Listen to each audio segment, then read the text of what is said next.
Assalamualaikum warahmatullahi wabarakatuh. Bismillahirrahmanirrahim. Alhamdulillahi rabbil alamin.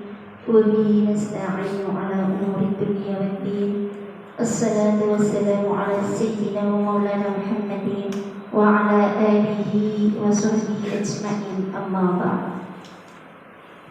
Yang terhormat Bapak Muhammad Soleh SPD selaku Kepala Sekolah SD Negeri Kudur, yang saya hormati ibu-ibu tamu undangan, calon guru penggerak angkatan yang ke-9, serta Bapak Ibu guru SD Negeri Kudur yang saya cintai.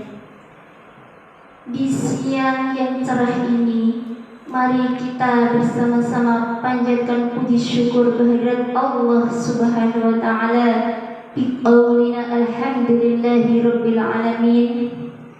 Karena rahmat dan hidayahnya kita bisa melaksanakan acara diseminasi budaya positif calon guru penggerak angkatan yang ke-9 dengan keadaan sehat walafiat. Salawat dan salam tetap kita haturkan kepada junjungan kita Nabi Agung Muhammad sallallahu alaihi wasallam biqaulina Allahumma shalli ala sayyidina Muhammad. Semoga kita semua mendapatkan syafaatnya mulai dari dunia sampai akhirat, amin amin ya rabbal alamin. Mengingat waktu yang semakin siang dan banyaknya acara yang akan dilaksanakan di SD kita, langsung saja saya bacakan susunan acara yang akan berlangsung pada siang hari ini. Acara yang pertama yaitu pembukaan, acara yang kedua sambutan Kepala Sekolah SD Negeri Kudur, acara yang ketiga paparan calon guru penggerak, acara yang keempat tanggapan dari Kepala Sekolah SD Negeri Kudur, acara yang kelima yaitu penutup. Adapun acara yang pertama yaitu pembukaan. Mari kita bersama-sama membuka acara diseminasi budaya positif pada siang hari ini dengan bacaan umul kitab surah Al-Fatihah bersama. Alamiyatus Shalihah Al-Fatihah. A'udzu billahi minasy syaithanir rajim. Bismillahirrahmanirrahim. Alhamdulillahi rabbil alamin. Arrahmanir rahim. Maliki yaumiddin. Iyyaka na'budu wa iyyaka nasta'in. Ihdinas siratal mustaqim. Siratal ladzina an'amta 'alaihim ghairil maghdubi 'alaihim waladdallin. Rabbi ighfirli wa liwalidayya wa lil mu'minina amin. Terima kasih. Dilanjutkan acara yang kedua, sambutan Kepala Sekolah SD Negeri Kudur yang akan disampaikan beliau Bapak Muhammad Soleh SPD. Kepada Bapak Muhammad Soleh SPD, kau semoga. Bismillahirrahmanirrahim. Assalamualaikum warahmatullahi wabarakatuh. Bismillahirrahmanirrahim. Innal hamdalillah nahmaduhu wa nasta'inuhu wa nastaghfiruh wa na'udzu billahi min shururi anfusina wa min sayyiati a'malina. May yahdihillahu fala mudilla lahu wa may yudlil fala hadiya lahu. Asyhadu an la ilaha illallah wahdahu la syarika lahu wa ashhadu anna Muhammadan abduhu wa rasuluh la nabiyya ba'da. Amma ba'du. Yang saya hormati Bapak Muhammad Saruji, Sarjana Pendidikan. Yang saya hormati ibu-ibu guru, tamu undangan, calon guru penggerak. Yang saya hormati dan saya banggakan Bapak Ibu guru SD Negeri Kudur. Pertama, mari senantiasa kita panjatkan rasa syukur kepada Tuhan Yang Maha Kuasa Allah Subhanahu wa Ta'ala, karena pada saat ini sampai saat ini kita masih diberi kenikmatan berupa sehat sehingga kita bisa bertemu, bisa menjalankan aktivitas rutin sebagai seorang guru, bisa melaksanakan diseminasi yang dilaksanakan oleh Pak Salvi Esdini Budur ini dalam keadaan sehat tanpa halangan apapun. Yang kedua kalinya salawat salam senantiasa kita aturkan ke junjungan kita Nabi Agung Muhammad Sallallahu Alaihi Wasallam yang selalu kita nantikan syafaatnya baik di dunia maupun kelak di akhirat nanti.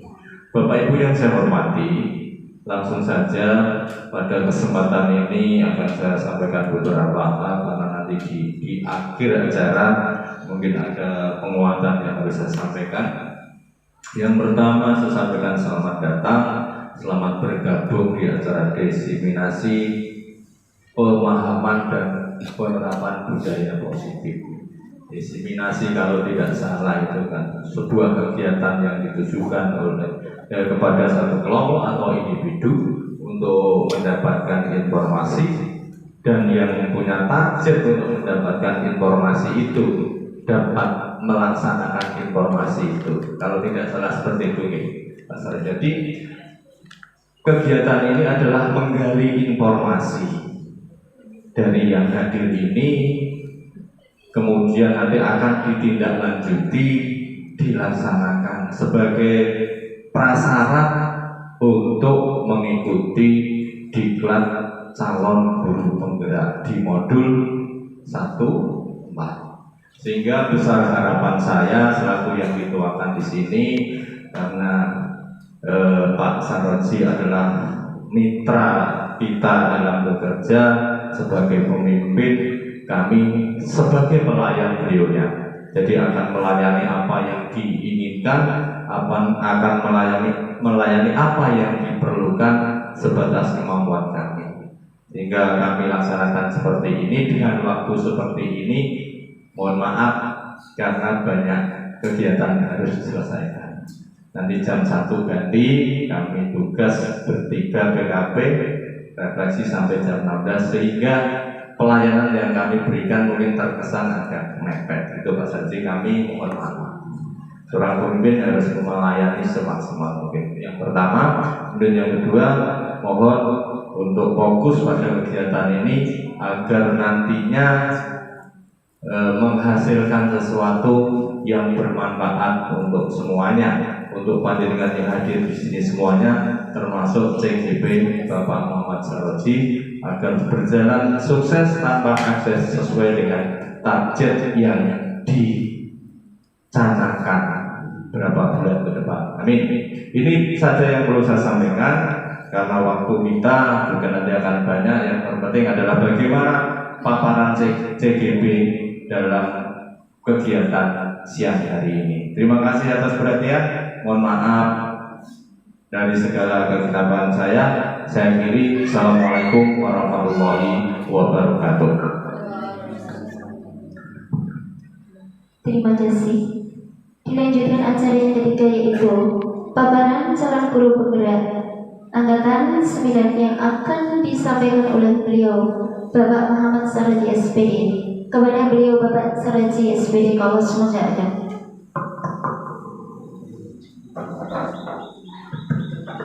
Assalamualaikum warahmatullahi wabarakatuh. Yang saya hormati Bapak Kepala Sekolah SD Negeri Budur, yang saya hormati teman-teman CGP Angkatan 9 yang sudah hadir di sini, kemudian yang saya hormati Bapak Ibu semuanya. Yang pertama, marilah kita panjatkan puji syukur kehadirat Tuhan Yang Maha Esa, Allah Subhanahu wa Ta'ala, di mana pada kesempatan yang cerah ini di kelas di SD Budur ini kita semua masih diberikan kesehatan lahir dan batin. Kemudian yang kedua, sholawat dan salam kalau kita haturkan kepada junjungan Nabi kita, Nabi Allah Muhammad Sallallahu Alaihi Wasallam. Semoga di yaumul kiamat nanti kita semua diberi syafaatnya, amin ya rabbal alamin. Bapak Ibu yang saya hormati, sebelum ke pemaparan Ini yang pertama saya ucapkan terima kasih kepada Pak Soleh yang selalu menyediakan waktu, bahkan tidak waktu saja ya, tenaganya buat saya sebagai calon guru penggerak. Kemudian teman-teman juga dukungannya, motivasinya ini sangat berharga bagi saya untuk menjalankan kegiatan yaitu calon guru penggerak. Kemudian terima kasih juga pada teman-teman saya, satu kelompok, satu angkatan, senasib. Nanti juga berikutnya atau hari berikutnya juga akan seperti ini. Ini istilahnya kolaborasi, kita saling membantu dalam kegiatan hal ini. Diharapkan nanti bisa semuanya lulus ini bareng-bareng karena satu angkatan. Amin ya. Bapak Ibu yang saya hormati, di sini saya ini tidak menggurui jenengan. Artinya tidak sebagai guru itu enggak, tapi sebagai teman. Sebagai teman apa? Berdiskusi, sharing kaitannya dengan tadi materi yang akan saya sampaikan. Okay? Berarti, wah itu guru itu. Ya status saya guru tapi bagi anak-anak. Guru kanggo jenengan belum saatnya. Okay? Hanya rekan. Itu okay. Kemudian Bapak Ibu yang saya hormati, untuk paparan hari ini itu memang tertulis di situ aksi nyata modul 1.4. Yeah. Karena di dalam pelaksanaan kemarin yang saya jalani untuk kaitannya dengan pendidikan calon guru penggerak itu masih di modul 1. Tapi di situ terdapat 4 sub modul, yaitu sub 1.1 itu kaitannya dengan pembelajaran filosofi Ki Hajar Dewantara. Kemudian 1.2 kaitannya dengan nilai dan peran guru penggerak. Terus sub 1.3 itu kemarin kaitannya visi dan prakarsa perubahan. Yang terakhir ini adalah tentang budaya positif di sekolah. Mudah-mudahan nanti paparan saya secara pribadi dan panjenengan ya, itu nanti bisa berdampak positif di sekolah kita yang tercinta ini. Ya, kedepannya biar baik, biar menjadi baik lah. Pada intinya seperti itu. Bapak Ibu yang saya hormati, kaitannya dengan paparan ini memang masuknya di aksi nyata dari modul. Berarti selama 2 bulan itu baru 1 modul nih Bapak Ibu yang sudah saya pelajari. Tinggal 2 modul. Waktunya mungkin kalau tidak salah tadi yang disampaikan Pak Soleh bisa 6 bulan, bisa 8 bulan. Tapi kemungkinan 8 bulan. Karena ada apa itu? Jeda hari tenang itu 2 bulan menjelang pelaksanaan pemilu. Ya Bapak Ibu. Bapak Guru hebat. Mari belajar bersama, berkolaborasi, saling mendukung demi terwujudnya disiplin positif di sekolah kita tercinta. Mudah-mudahan nanti kita semua ini berharap, bukan saya sebagai CGP saja enggak, tapi kita semua lah warga sekolah ini sama-sama berharap untuk meningkatkan kualitas pendidikan di sekolah kita.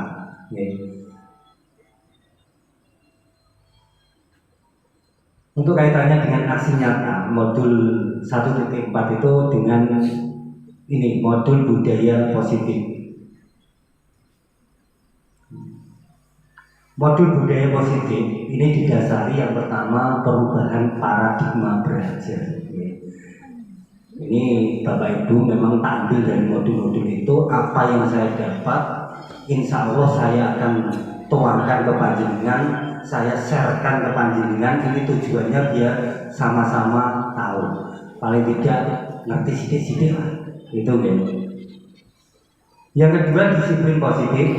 Modul budaya positif itu terbagi, yang pertama perubahan paradigma belajar, kemudian disiplin positif, ketiganya adalah kebutuhan dasar manusia, keempatnya motivasi perilaku manusia, yang keempatnya ya posisi kontrol manusia, kemudian yang keenamnya adalah keyakinan kelas. Dari rangkaian ini nanti Bapak Ibu coba saya akan jabarkan ya. Tapi mungkin panjenengan kemarin ya sudah pernah belajar itu atau bahkan sudah membaca itu, saya yakin. Karena kalau saya lihat di pelaksanaan pembelajaran itu hampir mayoritas teman-teman ini itu sudah melaksanakan.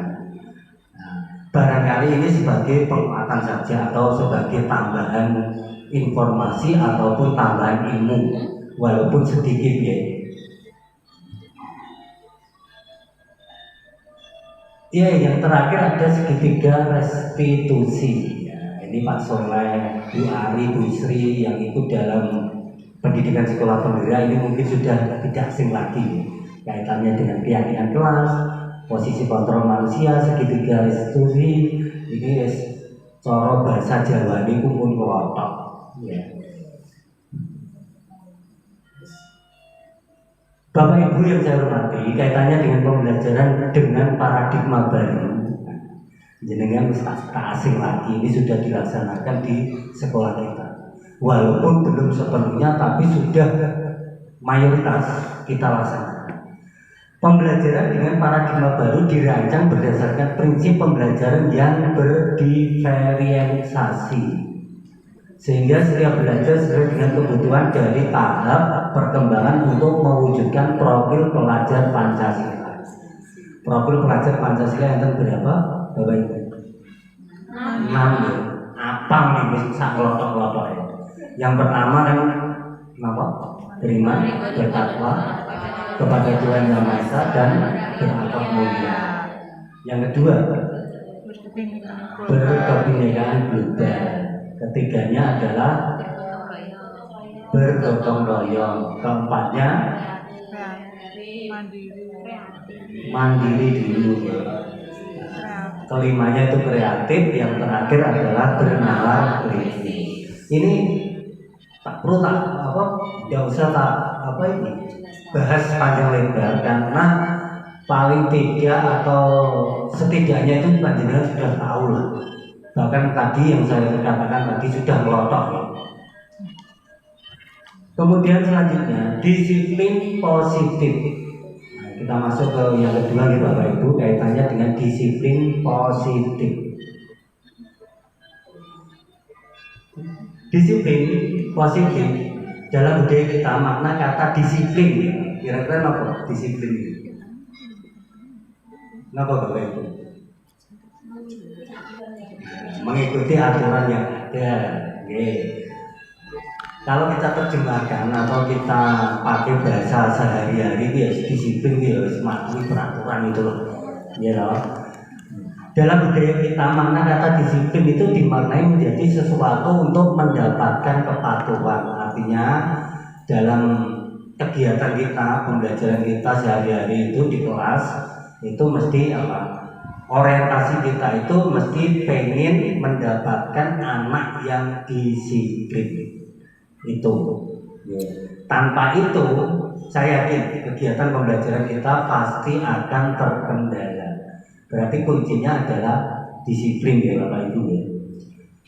Cenderung menghubungkan kata disiplin dengan ini. Kadang itu nanti anak disiplin itu dihubungkan dengan ketidaknyamanan. Kenapa begitu?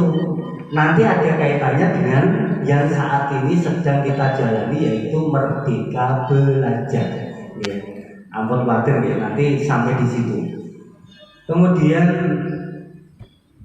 selanjutnya sebagai pendidik, ini Bapak Ibu ya, tujuan kita adalah menciptakan anak-anak yang memiliki disiplin diri sehingga mereka bisa berperilaku dengan mengacu pada nilai-nilai kebajikan universal, memiliki motivasi intrinsik bukan ekstrinsik. Ini barangkali Bapak Ibu sudah sering sekali mendengarnya, apalagi yang sudah kemarin melaksanakan atau sudah membuat keyakinan kelas.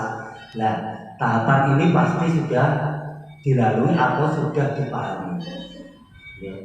Karena seringkali kita melihat peserta didik kita itu biasanya itu kedisiplinannya itu hanya terdorong dari ini faktor ekstrinsik, bukan dari dirinya sendiri.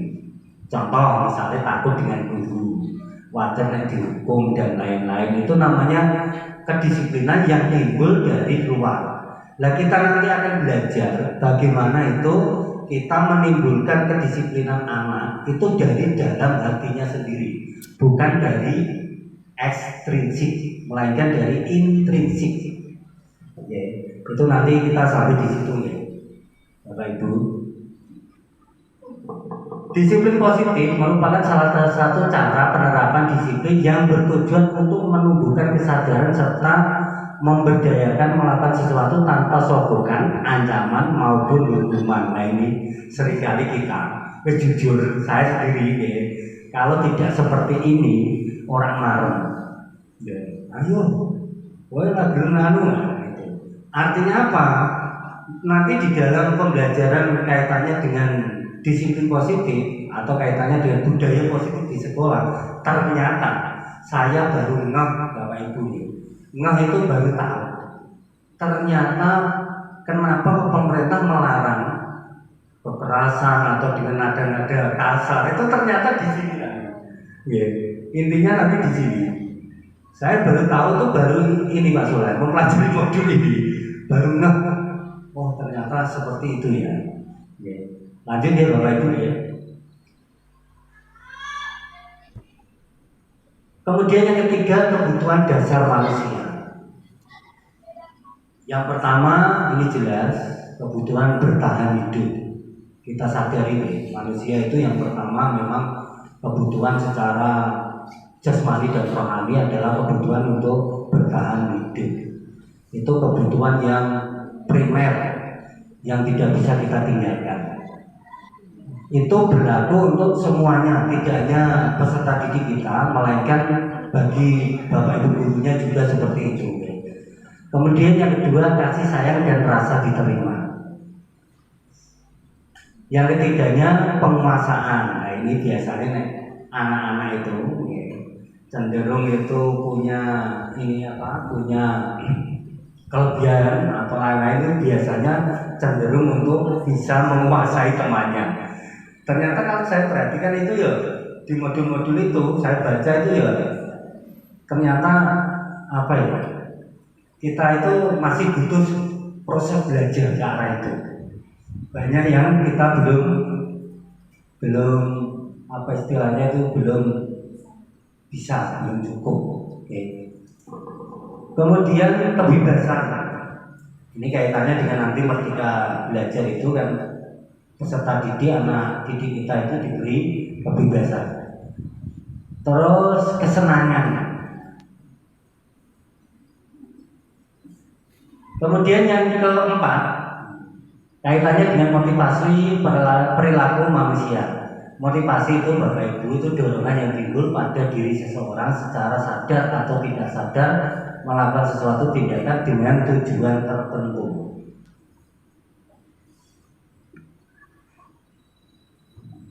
Ini motivasi ini Bapak Ibu dibagi. Yang pertama, menghindari ketidaknyamanan dan hukuman. Ini biasanya sering kita lihat ya.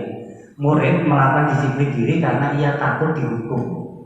Ini berarti tidak timbul dari tadi intrinsik dari hatinya, melainkan ini juga dari motivasi dari ini ekstrinsik, takut kalau dihukum gitu, gurunya atau di apa ya istilahnya itu diperlakukan yang enggak. Padahal itu kaitannya nanti dengan konsekuensi atau aturan yang dilanggar. Ya. Kemudian mendapatkan imbalan atau penghargaan dari orang lain. Murid melakukan disiplin diri hanya ingin mendapat imbalan. Ini juga merupakan motivasi intrinsik. Kenapa demikian? Tidak timbul dari hatinya. Oh, aku udah belajar yang serius, dapat ranking itu hadiah dari ibu guru. Artinya kan itu kan belajarnya itu bukan karena dirinya, bukan karena hatinya, tapi melainkan karena hadiah hadiah, karena imbalan. Nah, itu ya Bapak Ibu. Selanjutnya, nah ini menghargai nilai-nilai kebajikan diri sendiri. Nah, ini Bapak Ibu. Nanti yang poin penting, yang paling penting dalam acara diskusi siang ini itu di poin itu, yaitu menghargai nilai-nilai kebajikan diri sendiri. Murid melakukan disiplin diri karena sadar akan nilai kebajikan dirinya. Ini merupakan motivasi intrinsik. Nanti yang kita pelajari bersama itu kaitannya dengan nilai-nilai atau menggali nilai-nilai dari anak itu secara intrinsik atau secara kesadaran diri, bukan terpengaruh dari lingkungannya, bukan.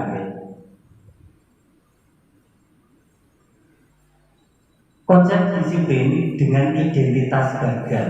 Nah, ternyata Bapak Ibu, kita kira-kira ini pernah tidak melakukan seperti ini. Kalau pernah, mari kita ubah atau kita belajar memperbaikinya. Ternyata disiplin dengan identitas gagal itu yang pertama hukuman. Padahal kita sadar kita sering di dalam kelas itu menghukum anak, itu nanti dia akan membuat disiplin. Tapi berdasarkan teori ini Bapak Ibu, berdasarkan teori ini, ternyata konsep disiplin yang dengan cara hukuman ini malah membuat gagal. Karena apa? Dengan hukuman ini bisa saja menyakitkan, anak tersakiti, ya, tidak nyaman, murid takut, terus memaksa. Berarti kan tidak ada kemerdekaan dalam dirinya. Murid menyembunyikan kesalahannya, ya. Murid menjadi rendah diri. Naik selanjutnya ya. Lalu Bapak Ibu, penghargaan. Ya.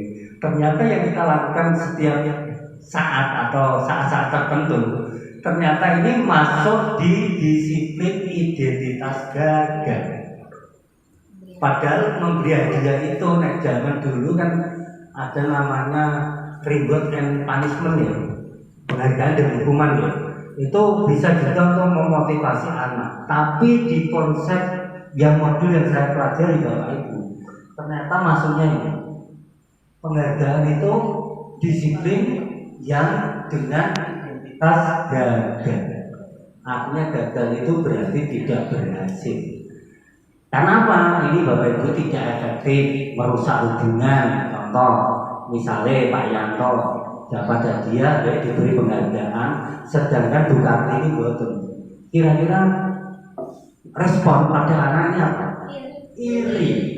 Ya, merusak hubungan. Biasanya kita menghindar. Aku kumpulan itu merasa iri loh. Tapi memang benar kita kita ini kadang mengamati anak-anak itu di kelas itu memang konsep ini itu memang benar adanya. Saya pun ya Bapak Ibu baru semalam dan hari ini ya berdasarkan belajar modul itu. Kemudian mematikan kreativitas. Biasanya kan kalau untuk hadiah itu paling hebat diri aku. Ora perlu belajar yang lain itu. Ya. Kemudian menghukum dengan sistem ranking. Ini alhamdulillah di sekolah kita sudah tidak ada. Ini juga konsep disiplin dengan identitas gagal ini salah satunya adalah perrankingan. Alhamdulillah sekolah kita sudah tidak ada itu. Ya, sudah dihapus, tidak ada yang namanya rankingan.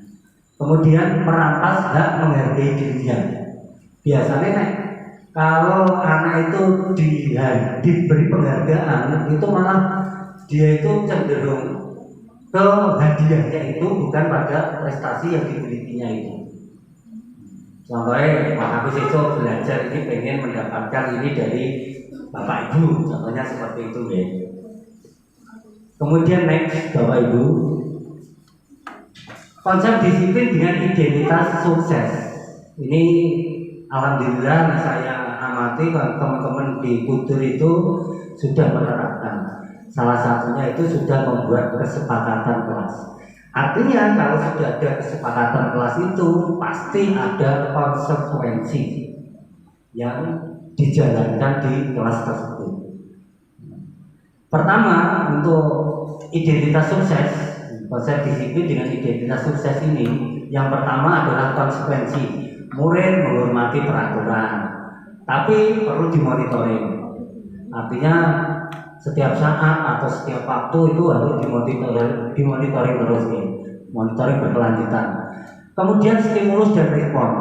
Biasanya yang gini, anak yang diberi, yang sudah ada konsekuensinya di dalam kelas itu, misalnya, kamu kok terlambat, ayo kemarin apa konsekuensinya?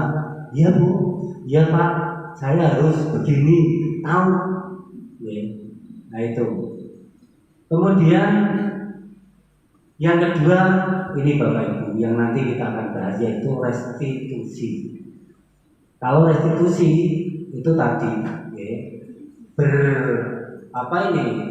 berasal dari dirinya sendiri atau dari intrinsik tadi, dari kesadarannya diri sendiri. Nah, ini murid bertanggung jawab untuk perilakunya, fokus pada pemecahan masalah jangka panjang. Murid menghormati dirinya dan orang lain. Nah ini teori kontrol ini nanti itu dipegang oleh si murid itu sendiri, bukan gurunya. Teori-teori kontrol nanti dijelaskan di sini. Kemudian next, Bapak Ibu, konsep disiplin pendekatan restitusi. Nah ini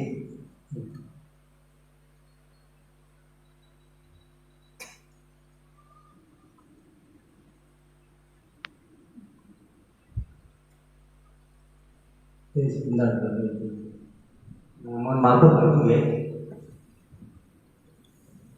Nah ini ada tulisan ini berarti semalam itu lupa menghapus ya. Karena ini elemennya seperti ini. Konsep disiplin pendekatan restitusi adalah sebuah cara menanamkan disiplin positif pada murid. Bapak Ibu perhatikan ya, coba kita perhatikan bersama. Restitusi adalah proses menciptakan kondisi bagi murid untuk memperbaiki kesalahan mereka sehingga mereka bisa kembali pada kelompok mereka dengan karakter yang lebih kuat. Ini menurut teorinya Wilson 2004. Oke. Kalau ini mohon maaf ini lupa hapus.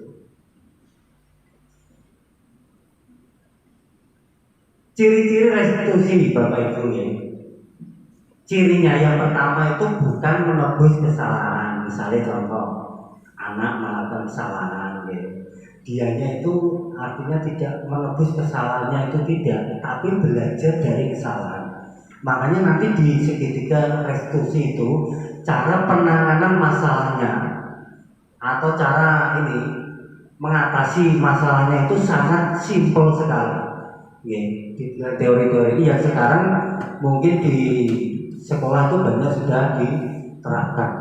Karena kemarin dari di LMS itu ada contoh segitiga restitusi dari Kemendikbud itu, contoh-contohnya sekolah sudah menerapkan. Memperbaiki hubungan, kemudian tawaran bukan paksaan. Menuntun untuk melihat ke dalam diri, fokus pada karakter bukan tindakan, menguatkan dan fokus pada solusi. Ini Bapak Ibu nanti yang kita pelajari. Ini restitusi ini memang menurut saya secara pribadi memang bagus penerapannya. Artinya tidak kita itu tidak memakai cukup banyak kata-kata tunda. Hanya murid itu diberi pertanyaan, nanti akhirnya itu murid ini merasa bersalah pada dirinya dan lain-lain tanpa ada istilahnya itu kekerasan di dalam lisan ataupun apalagi fisik ya. Itu. Next. Nah, perbedaan. Contoh kasus. Ini Bapak Ibu.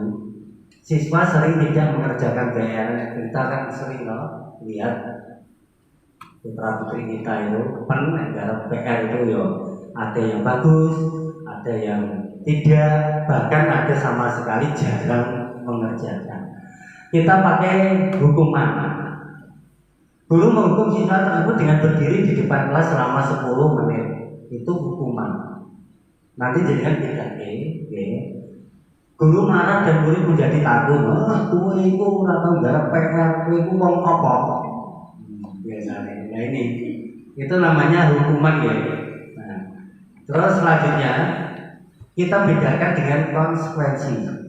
Nanti yang terakhir kita bedakan dengan restitusi. Guru memberikan konsekuensi untuk mengerjakan PR-nya saat istirahat. Contoh, ayo kemarin kamu kan sudah ada konsekuensi kesepakatan di kelas kita. Nek mengerjakan bagaimana? Lalu Bu, dengan sendirinya dia akan menjawab tahu mengerjakan misalnya saat istirahat atau apa. Guru tegas dan siswa menghormati peraturan. Ini ya. Terus kita bedakan lagi Bapak Ibu dengan restitusi. Kalau restitusi ini hanya simpel, cara menangani masalah. Guru menanyakan keyakinan kelas atau dirinya dan membantu siswa dalam menyelesaikan masalah. Kenapa kamu tidak mengerjakan?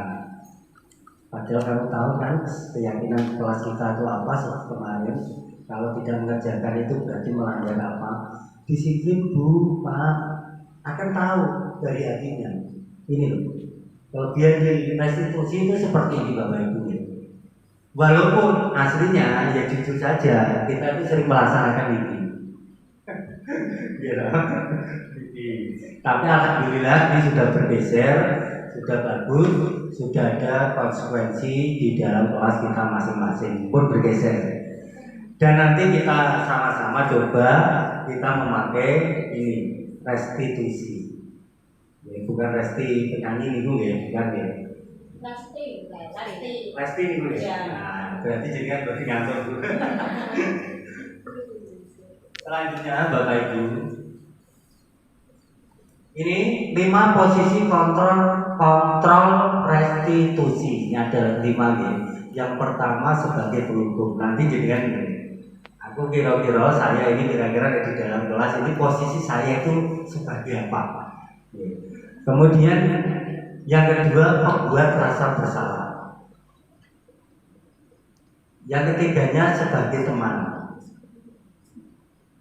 Yang keempatnya sebagai pemantau.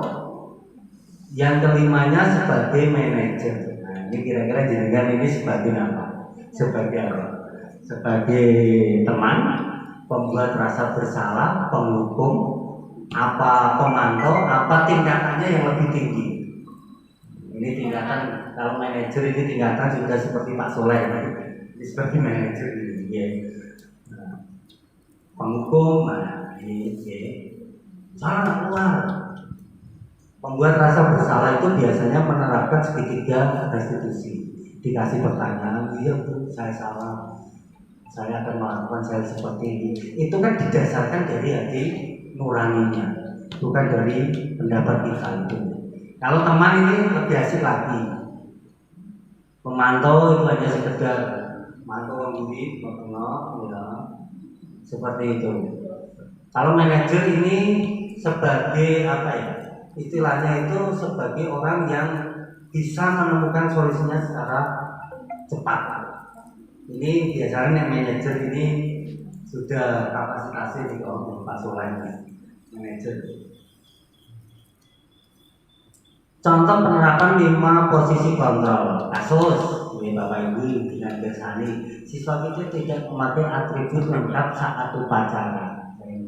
Jadi kira-kira biasanya seperti ini apa tidak? Nek hukuman, kalau hukuman ya, patuhi peraturan sekolah, berdiri di depan barisan, itu namanya hukuman. Ya. Kemudian yang kedua, pembuat rasa bersalah. Bahasanya hanya diberi kalimat-kalimat saja, tapi dengan bahasa itu bisa menyentuh hati anak, ya, untuk melakukan sesuatu itu dari hatinya, ya Bapak Ibu, dari hatinya. Berapa kali Pak Guru harus memberitahu kamu, Pak Guru kecewa loh sama kamu, itu menyentuh, tapi membuat anak itu merasa bersalah. Oh iya, jadi apa ya? Secara spontanitas itu hati anak ini akan tergugah. Kemudian next, teman. Ayolah yang tertib buat guruku bangga. Kali ini tidak apa-apa kamu salah. Nah, ini nanti juga ada kaitannya dengan restri apa itu? Ngarang bahasa Inggris angel. Terus yang selanjutnya adalah pemantau. Pemantau biasanya jarak jauh. Kamu sudah melanggar apa peraturan dan konsekuensinya. Sering ditonjolkan itu adalah hukumannya. Ya. Nah ini ada double. Terus next Bapak Ibu.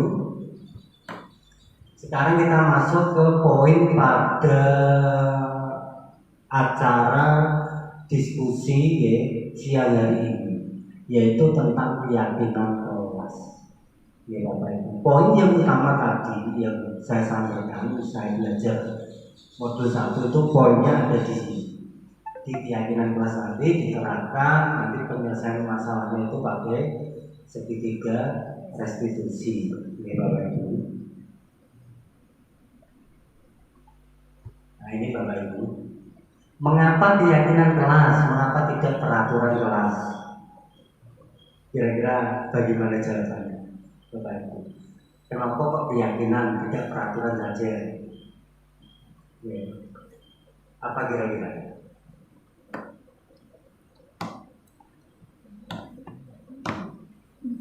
Kok pada saja peraturan, kok nggak keyakinan? Kalau keyakinan itu bermula dari dalam diri anak, dia meyakini bahwa inilah yang akan kita lakukan. Tapi kalau peraturan ini dari luar yang ditetapkan oleh orang lain dan dia harus melakukan seperti yang diinginkan oleh si pembuat peraturan. Nah, tepat sekali Mas Soleh, terima kasih. Tadi sudah tak bicarakan ya, tak omongkan panjang lebar kaitannya dengan keyakinan. Keyakinan itu berasal dari intern atau intrinsik anak itu sendiri. Kalau peraturan itu berasal dari orang, misalnya kita sebagai guru membuat peraturan, belum tentu peraturan itu kita terapkan pada peserta didik kita itu menerima. Makanya nanti di keyakinan ini, keyakinan kelas ini sampai nanti menjadi kesepakatan kelas itu ada teknik sendiri untuk membuatnya, sampai dengan menerapkan restitusi segitiga restitusi itu tadi, ya Bapak Ibu. Nah, ini pertanyaan pemantik. Mengapa kita memiliki peraturan tentang penggunaan helm pada saat mengendari motor?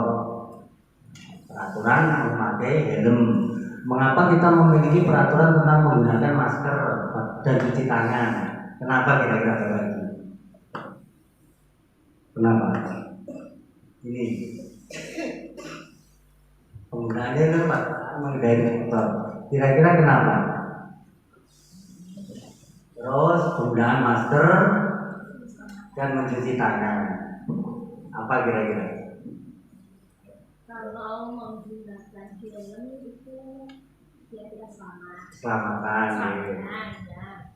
Kalau masker itu biar kita sehat. Ya. Ya, intinya pada itu. Bahwasanya untuk pertanyaan nomor 1, keyakinan yang kita dapat itu adalah keselamatan. Kalau keyakinan itu sudah melekat timbul dari hati kita, saya rasa sangat minim lah anak itu melakukan tindak kedisiplinan. Itu ya Bapak Ibu. Kemudian nomor 2 ini kaitannya dengan kesehatan.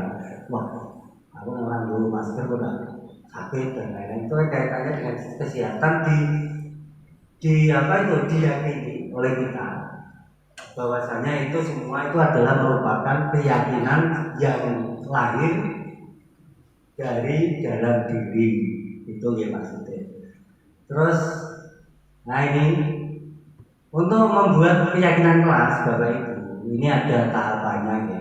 Saya juga belajar juga berdasarkan kemarin dari modul, kemudian dari OKA yang kemarin itu paling tidak itu kula nurutin jauh kiai. Jadi ini nek duit kudune sedekah ora kekang sithik, ya. Nek duwe ilmu kudune berbagi. Lah kali ini kula niku berbagi. bukan nggurui tapi berbagi ilmu.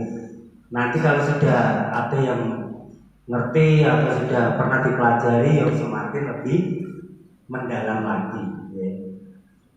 Yang pertama untuk membuat keyakinan kelas itu Bapak Ibu, ini adalah diskusikan dulu tentang peraturan, diskusikan dengan siswa-siswi kita.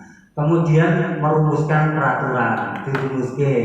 Misalnya Pak Yanto jadi murid saya ya, ayo Pak Yanto itu ditulis keyakinan kira-kira di sekolah itu apa, yang kamu pengen itu apa. Nah kemudian nanti ditempelkan ini menjadi keyakinan kelas. Dan kalau dari nanti kita kerucutkan lagi, kita sederhanakan lagi menjadi yang namanya kesepakatan kelas. Nah ini bagaimana pembentukan keyakinan kelas? Nah, keyakinan kelas itu lebih abstrak dari peraturan, berupa pernyataan universal dibuat dalam bentuk kalimat positif, gitu, sesuai di sekolah sesuai agar mudah diterapkan kondisi kelas. Ini salah nganu, itu salah ketik. Sedikit saja agar mudah diingat ini. Semua warga kelas atau sekolah dilibatkan. Ini kalau kita membuat kesepakatan kelas berarti semuanya dilibatkan. Kalau kelas ya cukup warga kelas itu sendiri dengan kita yang memandu. Nah ini Bapak Ibu, segitiga restitusi. Yang pertama menstabilkan identitas. Ini biasanya itu anak ditanya dulu, walaupun dia melakukan kesalahan, tidak harus itu tanda kutip bahasa bahasa kewan di sini tuh.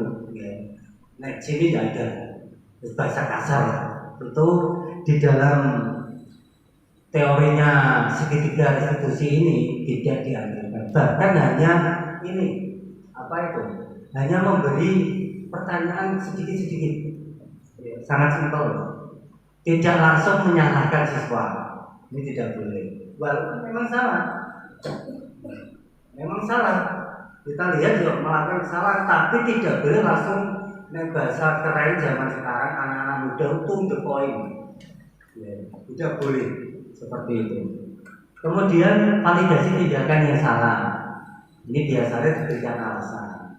Nah, yang namanya kita manusia itu tidak luput dari kesalahan. Akan tetapi dengan kesalahan itu kita bisa memperbaikinya. Dari kata-kata saja. Mungkin feeling saya dari rasa iman saya ya.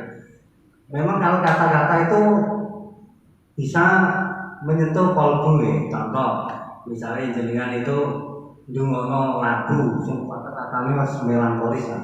Menyedihkan, kadang terbawa sampai netes air mata. Ibu-ibu nonton sinetron mengharap terbawa suasana. Itu dari kata-kata. Nah, restitusi ini memang itu diberi pertanyaan kata-kata yang kaitannya itu tidak itu tadi, tidak langsung menghukum, langsung marah dan lain-lain itu tidak. Tapi diharapkan ini menggali rasa bersalahnya itu di dalam hatinya. Dia merasa bersalah itu di dalam hatinya. Itu ya Bapak Ibu. Terus yang ketiga ini menanyakan keyakinan. Ayo nah, kamu melakukan seperti ini. Kemarin kan kita sudah membuat keyakinan.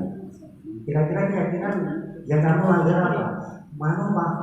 Saya melanggar disiplin di kelas. Misalnya kan itu kelasnya kemarin usulannya banyak sekali.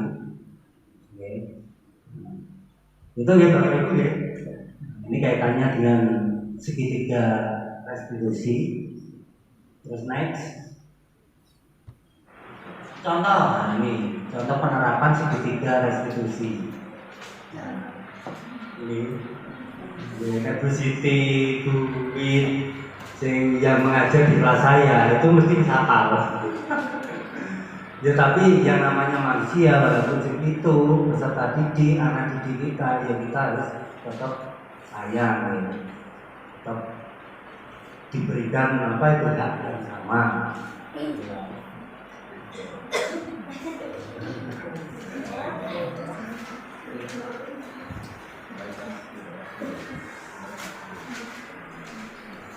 Nah, ini kaitannya dengan apa itu penanganannya, solusinya itu hanya diberikan pertanyaan-pertanyaan. Gimana seperti itu kira-kira gimana kabarnya? Setiap manusia itu salah. Kemarin kan keyakinannya lagi ditulis kan seperti itu. Akhirnya kita tidak harus kita marah-marah atau apalah. Ya. Karena tadi 5 kebutuhan dasar tadi manusia, pengen kebebasan, pengen dicintai. 5 tadi loh ya Bapak Ibu yang di awal tadi. Ya. Kemudian next, terima kasih. Bapak Ibu, mungkin niku ya ilmu yang bisa saya bagikan barangkali sebelum ditutup atau sebelum ada tanggapan masukan dari Pak Soleh, monggo Bapak Ibu ingkang badhe tangkep. Monggo.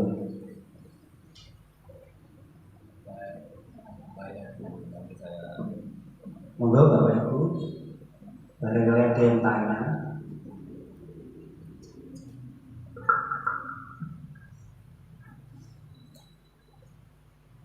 Waktu sebentar ya.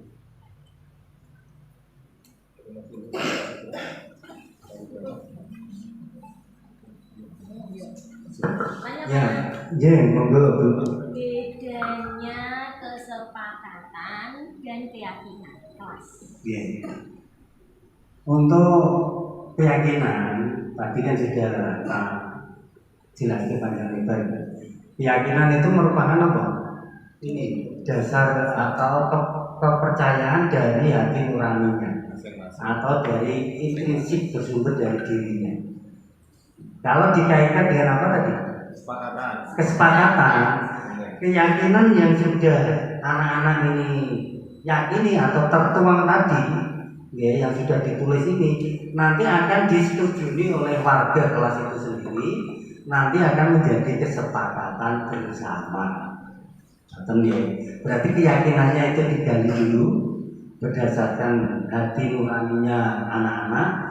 Setelah itu ya, baru nanti dimusyawarahkan atau didiskusikan dengan warga kelas itu. Setelah diskusi panjang cocok ya, oh berarti ini jadi kesepakatannya, itulah yang nantinya akan jadi kesepakatan kelas. Tapi syarat tadi yang berdasarkan aturan-aturan teori-teori tadi ya, kesepakatan kelas itu tidak usah banyak-banyak. Nanti terlalu banyak ini susah untuk apa ini? Untuk mengingat ya. Ini ngoten ya, kan ya. Keyakinan dulu ya. Ya. Betul Bu. Keyakinan dulu dibangun, baru setelah itu menjadi kesepakatan kelas ya. Terima kasih Bu Nani. Monggo Bapak Ibu yang lain, barangkali ada pertanyaan. Terima kasih Pak Sarji. Bapak Ibu yang saya hormati, jadi tadi yang disampaikan oleh audiensi Bu Nani betul adanya yang disampaikan, yang dijawab oleh Pak Sarji antara keyakinan dan kesepakatan. Mudahnya itu kalau keyakinan muncul dari masing-masing pribadi dalam satu kelompok, tapi karena menjadi kesepakatan, sebuah keyakinan yang dibangun itu akan dijadikan sebuah kesepakatan jadi satu. Siapapun harus mematuhi kesepakatan secara bersama. Yang perlu saya sampaikan dalam kesempatan ini, paparan yang disampaikan oleh calon guru penggerak Pak Muhammad Sarroji luar biasa, bermanfaat sekali buat kami. Yang intinya menurut saya pada era sekarang itu yang terpenting adalah bagaimana kita bisa membuka hati, kemudian sadar akan apa yang harus kita lakukan dari dalam diri kita sendiri. Dari restitusi itu intinya seperti itu menurut saya. Mohon ini bermanfaat sekali untuk Bapak Ibu Guru SD Negeri Kudur. Dengan paparan tadi saya harapkan bisa diterima sisi positifnya. Manfaat buat satuan pendidikan adalah mengajak kita untuk membuka hati, membuka diri, agar kita sadar diri, melaksanakan sesuai hati nurani yang masing-masing tanpa harus adanya paksaan dari luar. Seperti itu saya pikir penguatan yang bisa saya sampaikan.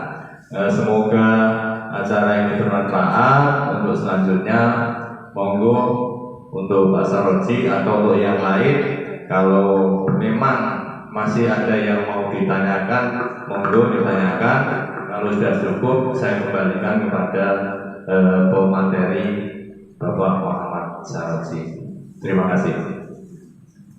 Terima kasih Pak Soleh atas masukan serta penguatannya ya Bapak Ibu.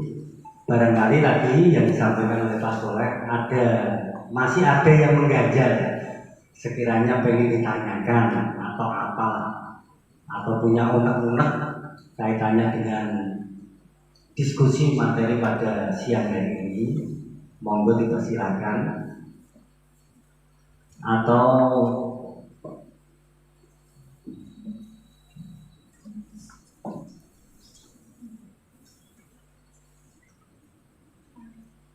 ya, kalau buat enten Bapak Ibu yang sebelum saya kembalikan ke pembawa acara, saya secara pribadi kepada Pak Soleh dan rekan-rekan guru dan rekan-rekan CGP yang lainnya berterima kasih banyak atas waktunya. Panjenengan sudah meluangkan waktu yang memang cukup lama dan juga mungkin mengganggu aktivitas panjenengan sedaya. Tapi tujuan saya di sini ini hanya memang kewajiban saya sebagai CGP untuk menyampaikan ya kepada rekan-rekan semuanya, kepada teman-teman. Artinya ilmu-ilmu yang saya dapat ini insya Allah ini tidak akan saya pakai sendiri. Paling tidak nanti akan berguna untuk teman-teman yang lain, wabil khususon untuk murid kita ya, di SD Kudur ini.